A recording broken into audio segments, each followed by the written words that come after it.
Hablan los doctores, un espacio con sentido de salud para conocer algo más que medicina. Con los doctores Eladio Hernández, psicólogo. Amaury García, neurocirujano. Y Nelson Rodríguez, pediatra. Hablan los doctores, el mundo de la salud en su más completa dimensión.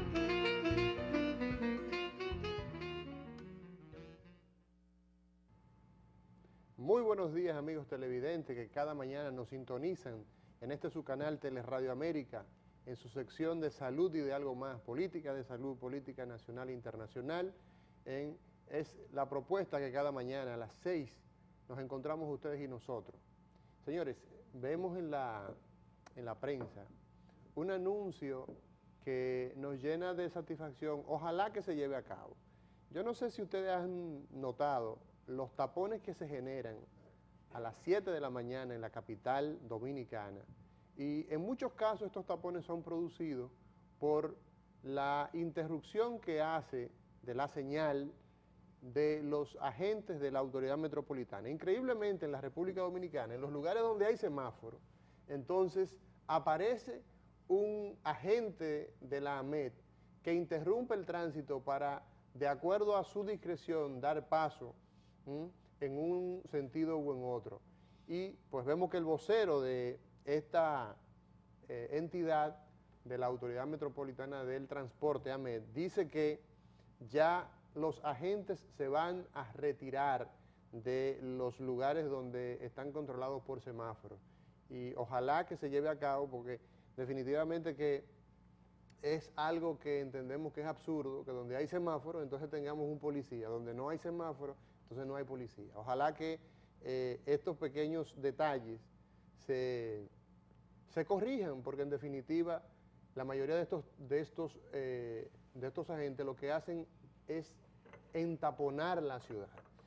El dengue sigue causando estragos y ya en esta semana vemos que las estadísticas suben a más de 80 muertos, y la semana antes pasada tenemos prácticamente el mes de septiembre y lo que va de este mes hablando del impacto que tiene el dengue en la República Dominicana. Vimos un trabajo interesantísimo donde a nivel de América Latina veíamos cómo el dengue impacta de una manera muy mortífera en la República Dominicana, y daba cuenta ese informe de que México, con unos 111,000 casos reportados hasta hace 4 semanas, tenía aproximadamente unos 12, 13 muertos.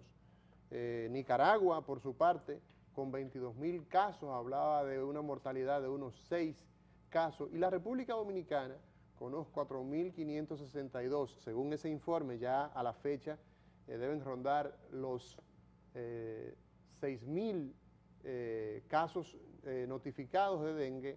Tenemos unos números espeluznantes de más de 80 muertos. Pero en el día de hoy nosotros tenemos un invitado que no es médico, sin embargo, participa, su trabajo tiene que ver mucho con la tecnología aplicada a la ciencia de la salud. Y se trata del ingeniero Manuel Morales, quien es ingeniero, sobre todo experto en tecnología de la información, sobre todo en lo que tiene que ver con el expediente médico. Muy buenos días, ingeniero Morales. Le agradecemos que a esta hora de la mañana esté usted con nosotros, y quisiéramos, en principio, pues abordar un aspecto, y es lo que tiene que ver con la informatización de los récords, los expedientes médicos en los hospitales en la República Dominicana. Usted que conoce la región de América Latina, nos gustaría que usted nos haga un enfoque inicial de cuál es la importancia que tiene disponer de servicios informatizados. Muy buenos días. Muy buenos días, doctor García. Gracias por su invitación. Bueno, hace aproximadamente 25 años se hizo la primera historia clínica en España. En España. Sí, en la que yo estuve más o menos envuelto. En principio eran desarrollos propios que hacían los propios hospitales, y así se comenzó de una forma empírica. y se hizo muy popular, pero llegó un momento en que no se compartía la información. Cada hospital tenía su propio aplicativo, pero cuando el paciente iba a otro hospital, pues las informaciones no se compartían. Entonces comenzaron a crearse estándares de comunicación en el sector salud de historia clínica, conocido como HL7. Se comenzó a formar la sociedad de HL7 y la sociedad HL7 comenzó a definir cómo se comunican los sistemas de información sanitario entre ellos, entre uno y otro. Luego en Andalucía, que fue la primera, comenzó a tener una historia clínica regional. Donde ya se compartía entonces la información. Ya se compartía la información. Con los hospitales de la región andaluza. Y sí, y sacaron los desarrollos de los hospitales y se lo dieron a empresas, que se ponían de acuerdo, varias empresas, en hacer cada cual una parte. Una parte hacía la atención primaria, otra parte hacía lo que eran las recetas electrónicas, otra parte hacía lo que era la historia clínica, y así sucesivamente. Y así ha ido evolucionando. Todavía hay pocos casos de países concretos. Por ejemplo, sí tenemos un caso, por ejemplo, en el estado de Nuevo León, México, que todo el estado de Nuevo León tiene una sola historia clínica. Independientemente de que si es público o es privado, o solamente a nivel público. A nivel público. A nivel público. Pero los profesionales sí tienen acceso desde su consultorio a ver esa historia clínica. Porque al estar en un sitio en la nube centralizado, y usted tener las credenciales como médico, usted sí puede, cuando llega el paciente es la clave. El paciente es que tiene la llave de su historia clínica. Cuando el paciente le da a usted su carnet, se identifica y lo autoriza a ver su historia clínica, usted puede conectarse y si usted está correctamente identificado, usted va a ver su historia clínica. ¿Qué va a ver? Va a ver las generales de ellos, ¿sí? Todas las informaciones que se recogen en atención primaria, y va a ver los resultados de su analítica y va a ver lo que su especialidad tiene acceso a ver. Entonces pudiéramos decir que, como usted ha dicho, la llave de entrada la tiene el paciente. Bien pudiera ser la cédula de identidad, la huella digital. La huella digital, ¿ah? Sí. La forma en que el paciente autoriza al médico a acceder a la información. Acceder a la información. La historia clínica es algo que cada día más se ha comprobado que es tan necesaria en los centros de salud y es tan necesaria en todos los países. Yo ando casi todo el mundo hablando sobre historia clínica, implementando proyectos de historia clínica y realmente es tan necesaria tener una historia clínica electrónica como los mismos profesionales en sí. Fíjese que esto impacta de una manera tal, ingeniero, que uno de los casos que con mayor frecuencia encontramos es que una madre lleva a su niño a un hospital y luego a ese niño pues se le dan unas instrucciones y es despachado a su casa. Pero días después, horas después, ese niño es llevado a otro centro de salud, público o privado. Y entonces no se tiene constancia de qué ha sucedido en esa visita anterior. ¿Cómo viene la historia clínica electrónica, informatizada, a corregir ese entuerto que en muchos casos es fatal la consecuencia? Bueno, el principio sería que la información del paciente viaje con el paciente donde quiera que se mueva. No importa que esté en un centro público o un centro privado. El seguimiento de ese paciente, sus resultados de la analítica, y sus prescripciones médicas deben estar viajando con ese paciente donde quiera que se mueva. ¿Y cómo es posible llevar a cabo este tipo o sea, cómo hacerlo posible en un sistema donde tenemos una gran cantidad de hospitales, pero también tenemos centros privados? ¿Existe esa experiencia en la región? Existe experiencia en la región. Actualmente en el sistema público, tanto en México como en Panamá actualmente, estamos implementando un proyecto muy parecido. Pero eso tiene que hacerse por fase. La primera fase es tener la historia clínica de todos los ciudadanos en el sector privado y luego, en una segunda fase, darle a los profesionales que trabajan en ambos sectores, porque los profesionales trabajan tanto en el público como en el privado, acceso a esa información. Desde el punto de vista legal, desde el punto de vista de que la información que un paciente pone en manos de un médico es propiedad del paciente, ese insumo pudiera ser el elemento, digamos, que permita que independientemente de donde usted se encuentre, el paciente debe tener, o sea, el médico nuevo debe tener acceso a lo anterior, pero ¿bajo qué plataforma pudiera funcionar esto? Bueno, o funciona en todo caso. Bueno, en cada país con su legislación tienen forma diferente. Hay informaciones que la puede ver cualquier médico, aunque la información es del paciente, la historia clínica es del paciente, hay informaciones que están restringidas, ¿sí? Por ejemplo, las informaciones de índole psiquiátrico están restringidas y en algunos casos lo que se hace es que la sociedad del especialista, la sociedad especializada, tienen acceso o no. Ya.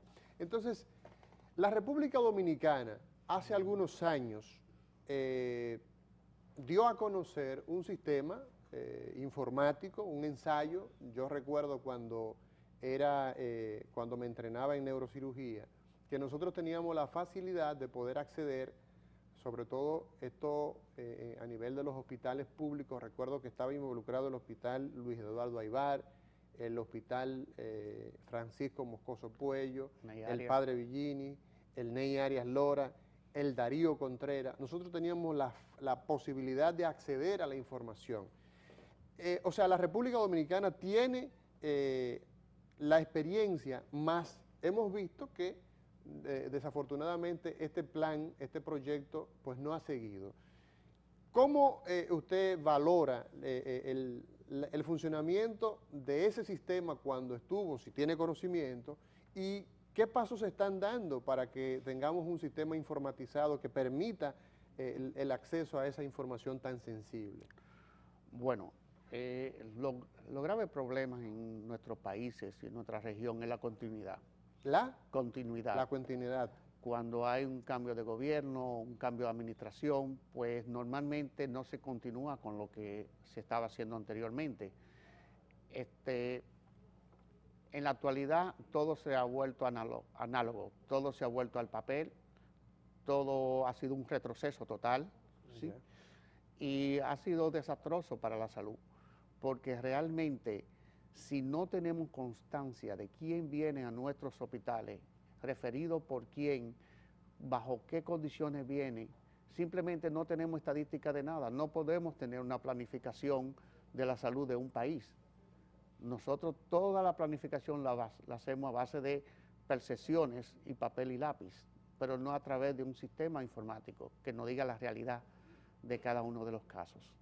Doctor, ingeniero, una cosa importante es, desde el punto de vista técnico, ¿cómo es posible adiestrar a toda una población, que si bien es cierto, los médicos, la mayoría usamos estos dispositivos, pero desde el punto de vista técnico, es muy difícil el manejo de esas fuentes de informaciones, de la introducción de datos? Explíquenos un poco de la parte técnica, explíquenos bajo qué formato funcionan las historias clínicas en su área de extensión, que es sobre todo la informatización de las historias clínicas.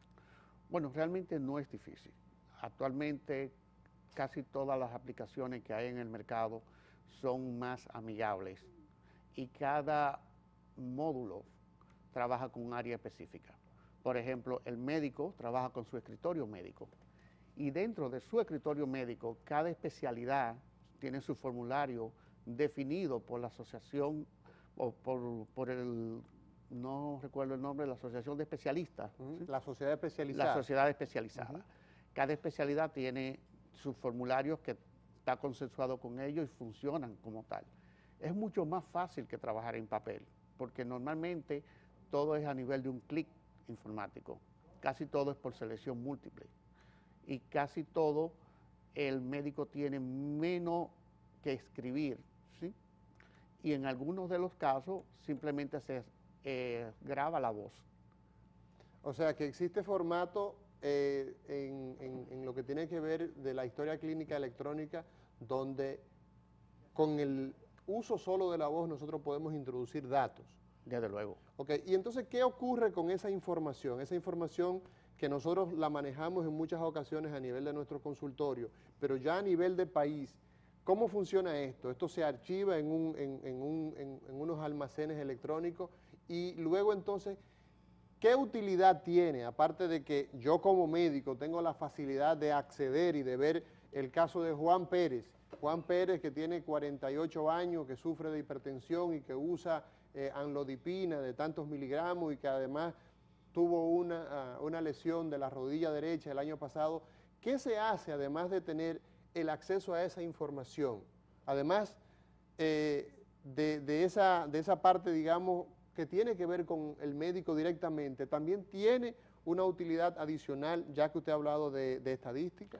Desde luego. Primeramente, esta historia clínica se va enriqueciendo, porque a esta historia clínica deben venir los resultados de laboratorios, los resultados de pruebas diagnósticas de imagen, todo se va enriqueciendo y se trabaja por episodio. Cada patología, cada enfermedad es un episodio. A partir de ahí, como todo está codificado, ya sea por CIE 9, CIE 10 o cualquiera de los estándares de codificación de procedimientos o enfermedades, a partir de ahí se saca estadística de ello. Usted habla de un programa en particular, CIE 9, CIE...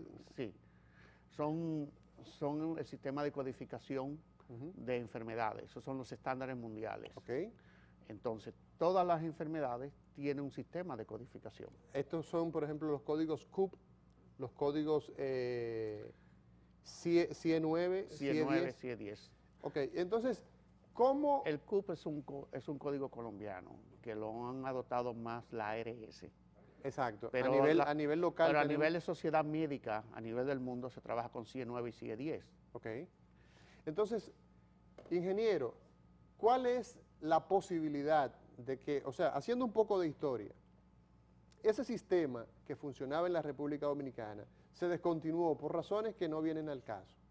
Pero actualmente, usted que tiene que ver sobre todo con que su negocio, su diario vivir es el mundo de los récords electrónicos, las historias clínicas digitalizadas, ¿qué perspectiva tienen las autoridades actuales en la implementación? Porque uno de los grandes dolores de cabeza que tenemos en la República Dominicana es ese, que nuestros pacientes llegan a las salas de emergencia, pero cada vez que llegan como nuevo. ¿Por qué? Porque si tenemos que el paciente llegó a las 8 de la mañana del día jueves, del día viernes, del sábado, y luego vuelve 2 días después, en horas de la tarde, probablemente no es el mismo personal que lo atiende. Entonces, no existe continuidad, es una necesidad, pero actualmente la República Dominicana, ¿qué perspectiva tiene de la instauración de un sistema digital, de un sistema de historias clínicas que sea universal para centros públicos? Al menos con eso pudiéramos comenzar. ¿Cuál es la realidad en este momento? Bueno, hasta donde yo tengo conocimiento, se está mirando la posibilidad de implementar un sistema de historia clínica, pero simplemente se está mirando. No hay una decisión firme de hacerlo. Sí hay centros que por separado, como el Hospital Oncológico, el INCAR, que sí tiene... Es el nuevo hospital sí. Oncológico. Oncológico, sí.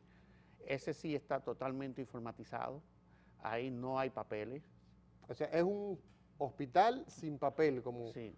Pero eso se ha dicho también del Hospital Ney Arias Lora, que es un hospital que tiene una configuración fuera de papeles y vemos una gran cantidad de cajas. Entonces, no sabemos si usted está hablando de lo mismo. No, totalmente diferente.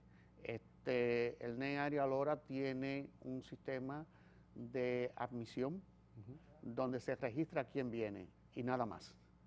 Y nada más. Aquí estamos hablando de un sistema que donde quiera que el paciente, que es el centro del sistema, tenga contacto, todo se registra. Se registra desde que entra hasta que se ingresa y hasta lo que come se registra, hasta la dieta se registra. Todo está interlazado entre sí, laboratorio, farmacia, enfermería, cuidado paliativo, todo tiene un rol con el paciente y todo tiene un módulo que interactúa con el paciente, cada cual a su forma. Conversamos en el día de hoy con el ingeniero Manuel Morales, quien es experto en tecnología, y sobre todo hablamos de la utilidad que tienen las historias clínicas digitalizadas, el récord electrónico, sobre todo viendo el impacto negativo que tienen nuestros pacientes cuando llegan de forma reiterada a centros de salud y llegan como si fuera la primera vez, como aquella película de Adam Sandler, que cada día aparecía esta joven con una expresión como si fuese la vida repetida día tras día. Y eso es lo que se vive en la República Dominicana cuando observamos que nuestros pacientes llegan a la sala de emergencia y el médico de turno no tiene constancia, no tiene forma de ver qué ha sucedido en los días anteriores, en las semanas, los meses anteriores, y entonces se pierde esa continuidad tan importante que es la evolución de una enfermedad en particular. Ingeniero Morales, nosotros quisiéramos saber, desde el punto de vista económico, la implementación de los formatos digitales, electrónicos, ¿son, desde el punto de vista económico, sostenibles? Son muy sostenibles. Explíquenos eso. ¿Cómo es eso que son muy sostenibles? En primer lugar, cada vez que un paciente regresa a un hospital, ¿sí?, y entra como nuevo, todos los costes anteriores se duplican. ¿Cómo así? Explíquenos eso. Bueno, si yo traigo a mi niño a una clínica, a un hospital público, y se le hacen una batería de análisis y se le hacen unas prescripciones médicas, a los 3 días yo vuelvo. Si yo no traigo conmigo esos análisis, se le van a hacer los mismos análisis. Okay. Y aunque yo lo traiga, no hay comparativa entre lo que viene y lo que va. Entonces no hay una trazabilidad de esa patología. Lo único que puede realmente amortizar esos costes es una historia clínica, porque el médico se da cuenta qué tratamiento está siguiendo, si es correcto o incorrecto, y qué análisis le va a pedir complementario, porque ya tiene la información anterior. En pocas palabras, lo que nosotros estamos es duplicando el costo y siendo inefectivo con cada uno de los pacientes que vienen a nuestros hospitales. Uno de los aspectos más importantes que hemos visto en estos días es que el Ministerio de Salud Pública señala que uno de los grandes problemas que tenemos con la enfermedad que marca la pauta, la agenda del día en estos momentos es el dengue. Y la queja que existe de parte del Ministerio de Salud Pública es precisamente el hecho de que la pobre calidad en la atención es un elemento que es como piedra angular en el caso de la mortalidad que tenemos. Entonces, hemos visto hablar de protocolos, se habla de protocolos, pero esos protocolos probablemente el problema es que no se aplican. ¿Cómo pudiera de manera tecnológica impactar en que todos los médicos que reciben casos febriles en esta época utilizar la tecnología en favor de una enfermedad que se padece, según la OMS, alrededor de 100 millones de personas cada año, pero que en la República Dominicana con 6.000 casos tenemos 80 muertos? Entonces, explíquenos cómo pudiéramos nosotros utilizar esa herramienta en beneficio de esta población tan sensible. Bueno, primeramente, la historia clínica electrónica le garantiza al paciente un estándar de calidad de servicio, precisamente por los protocolos. Cuando se detecta determinada patología, por ejemplo el dengue, ¿sí?, inmediatamente, si está configurado, se activa el protocolo de dengue. ¿Qué incluye el protocolo de dengue? ¿Qué puede incluir el protocolo de dengue? Puede incluir una serie de analíticas, una serie de cuidados y una serie de medicaciones y una serie de seguimientos. Esto tiene que cumplirse sí o sí cuando hay un sistema de información. Y si no se cumple, el facultativo tiene que informar el por qué no ha seguido el protocolo.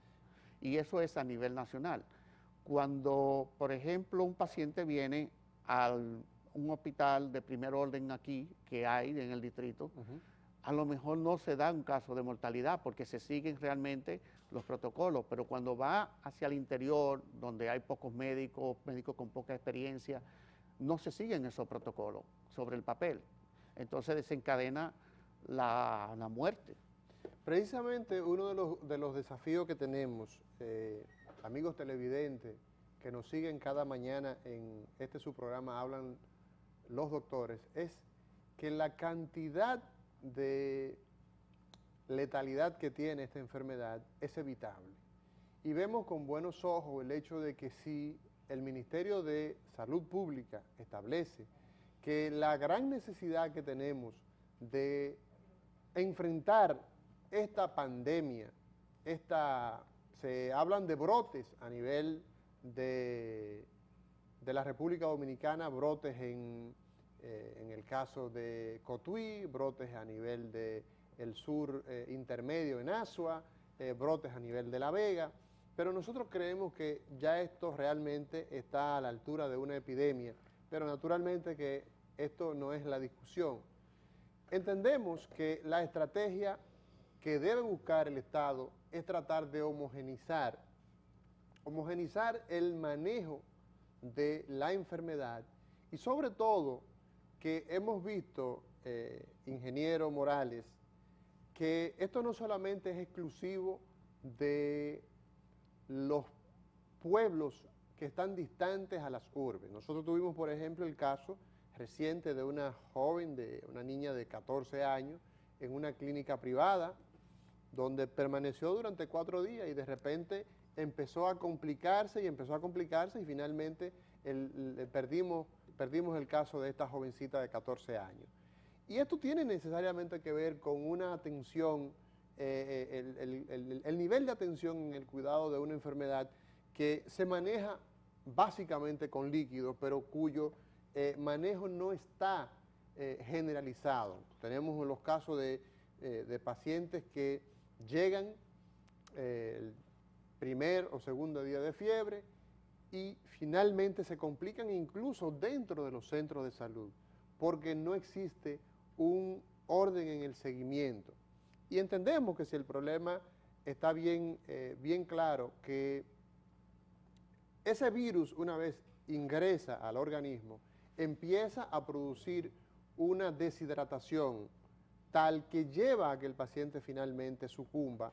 Yo creo que una herramienta muy adecuada, una arma a tomar en cuenta es precisamente la parte tecnológica. Hemos conversado en el día de hoy con el ingeniero Manuel Morales, quien es informático, ingeniero en informática y sobre todo especializado en el área de las historias clínicas.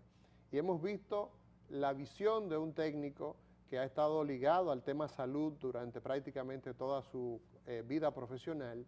Será mañana cuando estaremos de nuevo, no sin antes agradeciéndole al ingeniero Morales la delicadeza de acceder a nuestra invitación, por lo cual le agradecemos su presencia en este espacio de Hablan los Doctores. Muchas gracias, Mauri, estamos a la disposición siempre. Muy buenos días, mañana estaremos en una entrega más de Hablan los Doctores. Buenos días.